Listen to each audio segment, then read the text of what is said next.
All right, so this is how to check the oil on an air-cooled Generac. You're going to need your key, which is right here. You see it's ridged on both sides. That's how you know it's the proper key. You got two locks, one on the right side, one on the left side. So first thing you're going to do, put your key in, unlock it. You want to push down on that hood because there is a weather gasket, and there's one on this side as well.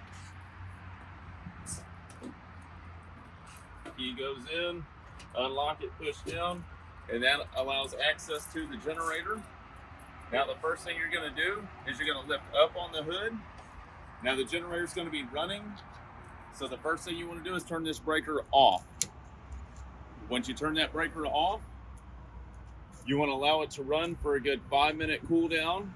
After the unit runs for 5 minutes, you're going to hit the red off button, and that's going to shut the unit down. Now when the generator shuts down, you grab this front cover right here, you pull straight up towards the sky, it lifts up, and you can set this out of the way. Now if you notice inside the unit, you have an orange dipstick here. You're going to go ahead, have your rag ready. You're going to pull that dipstick. You want to see oil in between the two holes. As long as you have oil in between the two holes, you're good. If you don't, you need to add a little bit of oil. When you add oil to the unit, you got your oil fill cap right here. You're going to unscrew that, set it on top of your air breather, and then you're going to want to use 10W30 full synthetic. When you add oil to the unit, a little bit goes a long way.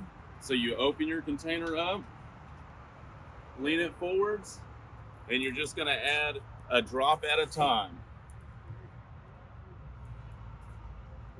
So add a little bit of oil, just like that. If you spill a little bit, take your rag, wipe it, and then reinstall. You have an O-ring around this oil fill cap, so when you run it in, you want to snug it down. That way it doesn't vibrate off. Then you can recheck your oil, wipe it, put it back in. We have oil all the way up to our second hole. We're full. Now, to go back online with the unit, the first thing you're going to do is you're going to switch it to the auto position. It's going to say utility loss, and it's going to do a delay. Once the unit starts, go ahead, reinstall your cover. You got two pegs down here on the bottom.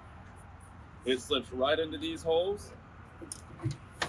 Lean it forwards, put a hand down low, lift up a little bit, lock it into place. Now the unit's running for about 30 seconds. Turn your main breaker back on, and then close the hood. You're good to go for another 24 hours.